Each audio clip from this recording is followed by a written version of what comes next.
the Agile brand.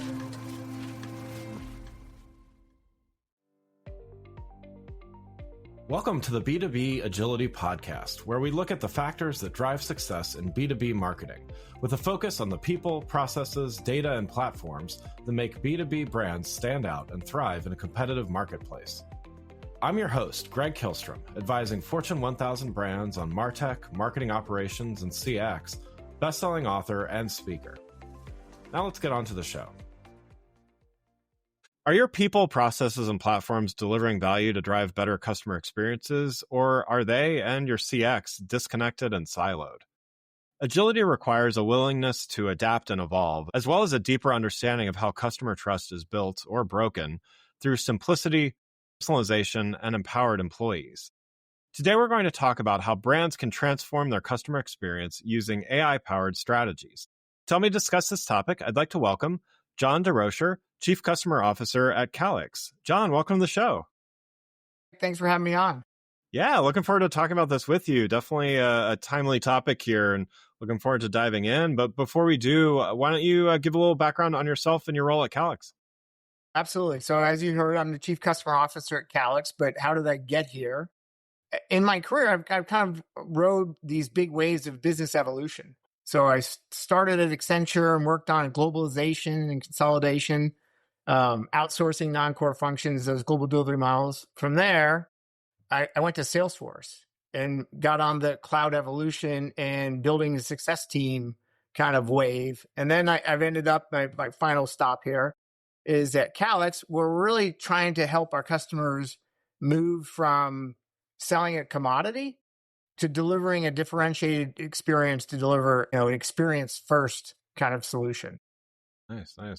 That's great. So yeah, let's dive in here, and definitely some great experience that gives some great insights into what we're about to talk about. And first thing I want to touch on is AI's impact on customer experience. Certainly, we talk about AI a lot on this show. Everybody's talking about AI a lot, of course, but I'd like to hear from you. How does Calix approach AI as an organization? And, what would you say is a guiding principle there?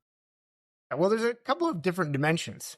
First of all, there's the approach of how do we adopt it? I'll talk about that first, right? Which is, really encouraging people to experiment. Think about what are the business problems that we want to solve in our company, experiment. But we've actually put governance around it, because you can experiment, but then if it doesn't get to scale, it's not that useful.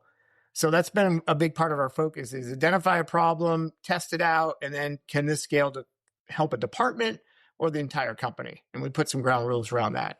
From a product perspective, because we are a product company, right? We believe that AI has to be fundamental to the solution. It can't be bolted on the side. So we were in the midst of replatforming. So it was a perfect opportunity to re-architect how we were going to approach AI to begin with. And then lastly, as the Chief Customer Officer, I think it's got to be more about making sure that AI enhances the human experience, not diminishes that experience, right? Because, I think as a subscriber or as a customer, you think, is this going to be better for me or worse for me? And we really want to lean into saying, hey, this should be beneficial both to the employee experience, and if that's good, then the consumer experience could be better as well. Yeah, definitely. I mean, I know I'm sure you've seen as well, a lot of product companies, let's say in some cases, slapping AI onto a bullet list of features. In other cases, more meaningfully, adopting it. But, you mentioned using AI to enhance the customer experience, and that's absolutely, instead of just, again, using AI for something that's not going to create real value. Can you share an example of, how is this being realized? How is it proactively solving problems for your clients and their subscribers? Yeah, well, I'll be honest, it gets released in Q4. So in a few months, we're going to be releasing what it's going to do. But on our roadmap, and what we're focusing on is these agents that will do network anomaly detection. So you think about, people reacting to or getting a signal or waiting to find a signal. How about if that's all automated? so that the network is constantly looking ahead for the anomalies. Again, if you think about it, that's a Service Cloud kind of one where you're saying, hey, we're detecting an anomaly and we're getting an engineer to act before a customer even knows it's a problem, Yeah. right? So that would be a great customer experience. They wouldn't even know it, which is really what you want as a customer. You want to not have the problem at all, right? Right. And that's what we're trying to do is think about what we have. There's a lot of data available, but that data be parsed in a way that can be more useful. Same if you go onto the other side and saying, how do we do hyper personalization for the customer? Like you and I may be somewhat the same, and the offer comes in, but it's not a hit because it's not personalized to us. It's generalized. But because our BSPs have lots of data about those consumers, we can really take that data and really tune it. So you're getting hyper personalized offer in the app or in a channel that's just for you, right? Yeah. Meeting their needs. I mean, that's our focus, is really trying to do that and then chain these agents together. Because most workforces, a lot of our companies that we're dealing with are small in nature. And so they have a capacity problem. So how do we help them put the humans in the chain at the right spot, but automate all around? Yeah. And I think, and I know you touched a little bit on this too, this idea of empowering employees to deliver exceptional CX and just how important that is. Because again, you can automate things very completely or whatever, but when you take the employee completely out of the equation in the wrong way, the customers are going to feel it. Or, in some cases, customers want the employee in there and stuff. So to empower employees to deliver exceptional CX, what are steps that organizations can take to do this and really help their teams own that customer relationship? Well, first of all, make sure they have the same data that the customers have about what's going on. That's not Right. always the case, right? Yeah. Second is, I think it's around your culture and the processes you put in place. I think it's, everybody has to have policies, but is the policy so restrictive that the customer or the employee can't do the right thing for that customer? And we've seen it, right? Where the person on the other side of the desk is as embarrassed as you are about what they're having to say, right? Really empower them, give them some budget so that they can fix things when they need to be fixed. Because when you have that experience, I was telling somebody about a travel experience. I was going out to Iowa to do this bike ride, one of our customer sponsors across Iowa. And my bike, I could see that it was not on the plane. And we were leaving. Yeah. And the flight attendant saw that I was concerned. And they said, well, did your bag make it on? I said, it did not. And they immediately, like usually they would say, well, it's not my job. Right. This person went on to a social app that they had in the company and was messaging people trying to get this bag on the plane. And then the pilot got involved, which I'm like, this is incredible. Now, in the end, the bike didn't make it. But how I felt about that, because they took a vested interest in just trying to help, right? Versus just saying, hey, that's not my job. That's the ground, baggage handler. So just a little thing like that changed my whole feeling about the bike not making it there. Yeah. And I mean, and in large organizations, I mean, it is so easy for there to be unaccountability, right? Because again, I've had good and also terrible experiences in the same way of just like people shrugging or whatever and saying, not my problem. And then I've had similar enough experiences where regardless of the outcome, when employees are empowered to be able to do and go the extra mile, then quite often that happens. But that stuck with you. Even the bag didn't even get on the 1,000 plane. times, right? And Right. It didn't make it. Like the outcome wasn't what it was, but how they handled it with empathy and a little like it wasn't that hard for them to do what they did, right? But I felt great about that. I felt like, okay, somebody's trying on my behalf versus just saying can't be done. Because it can be done. You have the technology. Where I know where that bag is. You know where the bag is because you told me it's not on the plane. Right, in their app. So I think that like you said, accountability over blindly standing behind a policy is so powerful. Yeah. Right. Yeah. And then rewarding that front line for doing that. I wish probably if I was a really good customer, I would have got that guy's name and wrote a thank you for trying. Right. Yeah. And more people who are like you would be just an overall better experience. Yeah, definitely. So how does a company find the right balance between, there's these automated systems that are great because they do a lot of the stuff that employees AI is better at lots of things than humans. It's Yes. also not as good at many things as humans. How does an organization strike the right balance between using technology where technology is good, things like AI, and also maintaining the balance where people can try to do the right thing and for their customers? Yeah, I think this comes back to how did they design the customer experience? Oftentimes, when you think about the solution that a company's solving, it's at a functional level. And they're like, oh, let me automate this. This would be amazing, right? It would be such a big cost savings and it would be better. But they don't zoom out to say, what happens when that doesn't work? They don't get the answer. Or they need some kind of, and we've had this, like when it works, it's amazing. Like companies like Amazon, you order and it all works. If you've ever had a problem with Amazon, Don't get me started. Yeah. it's impossible. There's no out button, right, to get to talk to human beings. So I think it's you have to intentionally design that there will be problems. There has to be a human that can come in and be part of that process. And even if it's only 10 to 15% of the cases, I think you leave customers thinking it was an amazing experience when it worked, and it was an amazing experience when something went wrong. Yeah. And that has to be intentional about how you think about customer experience, because I think most places, in the big companies I understand, it wasn't designed first. Functions have a goal that they're trying to sales is trying to sell, marketing is trying to market, right? And you go through each function. Nobody's saying, okay, how does the customer experience that? What are the seams? What AI is going to do because of how it works? It is going to expose those seams Yeah. fast, right?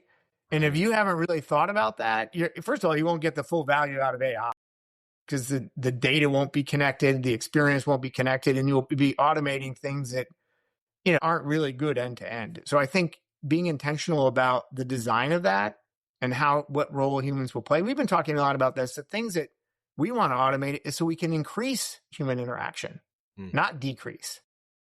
Yeah. Because we know that there are things that we do when we interact with our customers. They get better results, and then we get better results.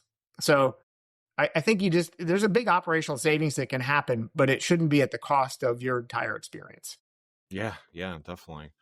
So, last topic I want to talk about is you've mentioned before trust and simplicity as cornerstones of great customer experience. And I want to talk about that. There's obviously there are examples of things, let's call them minor or relatively minor things that go wrong in the in the customer experience, and then there's data breaches or there's other major service disruptions. So there's a wide range of things, and some of these things diminish trust over time. Some of them can have a bigger impact. But how can companies rebuild trust where it's needed or strengthen trust with customers, even in light of some of these things happening? I think first of all, it comes down to transparency and be willing to share when you're having a problem. Be proactive about that. I'll tell you the story. When I first got to Calix, our incident process wasn't as world class as I would have liked to have been. So I'm getting calls from the head of sales saying, "Hey, we have a problem," and I'm like, "Wait a minute. I don't want you to be telling me that. I want my team to be telling me, and I'm calling you, right? And letting all of our customers know that there's a problem." I said, we have a lot of work to do. And first of all, it's like getting the data signals, coming up with the process, standardizing communication. Early, you got to get everybody. Some people are like, "Whoa, we don't want to share that. We don't want to share that." And there's going to be some tension of what should be shared, what can't be, especially when you get to the security. That's a whole different level of discussion. But, I'd say incidents, and I'm on the side of erring on the side of transparency and information. Telling customers what they know, they will appreciate that. And look, I was in the early days of a cloud computing company, early days. Yeah. And we felt like we should tell them how we're doing, and we should be intentional, and we should be sharing. Because look, they made a big bet. They trusted us to run their systems. They put their trust in us. So they risking their own career. So I as the chief customer owe them insight into what's happening, what are we doing about it, what are our swim lanes? Because I can't predict how long it's going to take to fix somebody. You cannot do that. But you can at least tell them, I have a plan. This is what we're doing. So they can at least say, okay, they have a well thought out action plan. This is the swim lanes. Sharing as much about that. Customers, when you do that, they're way more forgiving, right? In terms of knowing what's going on. They're not happy. Nobody's happy when you have an incident or an outage or a security breach, but being in front of that. And I think there's some great examples. Sonos, when they changed the app, I don't know if you're a Sonos user. I know the story, but yeah. I mean, right? And when they started to really communicate, you felt better about the situation versus what was happening before as a customer. And I think that's an important step. Yeah, and, yeah. And committing to sharing, like we have a ton of user groups, but the long-term improvements. So what do you, not just what did you do to solve that, but what are you doing to, avoid other problems, giving people confidence that, you're looking at this carefully. And again, I think that's an important part of the step as well, and really building trust and letting people, by the way, if you do it enough, they're like, quit telling me that stuff. I don't care. You haven't had a problem, right? And that's exactly, I want them to be bored with that conversation when we have it, because I know then we've done a good job of staying in front of it and them trusting and saying, this is not my problem to need to worry about. You guys have it under control. Yeah, definitely. Yeah, I think that transparency is, and to your point, I think most customers, when they're just communicated with, when they know that someone's actually on the other end of the the line or whatever, they're going to be a lot happier. And yet, a lot of organizations have some challenges even with that, be it whether it's silos or other things kind of getting in the way of not only communication and transparency, but also the journey that the customer goes through as well. I always say, like, a website or an experience shouldn't be organized like the org chart, right? It should be around the customer, right? So what can companies do to simplify that, regardless of the org chart and the, all the stuff, because some of that's, for better or worse, necessary, or at least it's not going to change anytime soon. How can a company simplify the journey just so it's easier for customers to interact with them? Yeah. Well, let me tell you what we are doing. I had a guy on my team experimenting with just that, right? With our customers' websites, and said, hey, what happens if we created an agent to go out to your website and we prompted it to say, I'm a new customer. Are the offers clear? What are the sticking points? Where do I get hung up? What's the flow like? Think about, if you can direct AI to do that, now we have that in our hands with a report, and we can say, how do we make that better? Right. And that's I think that's an important part, is looking at those touch points, secret shopping, all those things to really experience it like your customers do, and find out. Because I think, first of all, the most important thing is, do you understand what that experience is like? Right. You really understand. I mean, I was at a company, our CEO used to go do it. Yeah. He would go out to the website, try and buy something, and then he'd call the marketing team in and said, because he would go to our site and then other sites. Yeah. And he said, why is it so much easier over here? Why are we not easier? And so somebody's, filling that role and making sure that the links aren't broken, simple things like that, which is, frustrating to consumers and tedious to go through and do, but important in creating that experience. Yeah. I mean, I think that's so important, that not just like the QA team does stuff like that, but it's like other, I mean, I know somebody shared with me the other day, like some very high level person at Uber, like product person, literally does deliveries and like does Uber rides, like at some, I don't know how frequent, but they do it, and they do it regularly. Yeah. They're so important. Yes, one of our customers, the CEO, went on a ride along, and he was with a technician, and he was there, and he they were walking around, and the CEO picks up the garbage cans because they're out the street. Yeah. The guy's like, what are you doing? If I'm a good neighbor, or if I'm a good partner, why wouldn't I bring these in for them? Just Right. little things just to reinforce the behaviors that you want people to take. You model it, you see it, you can see what's really happening versus what you think is happening. I think, those are really important. Yeah, absolutely.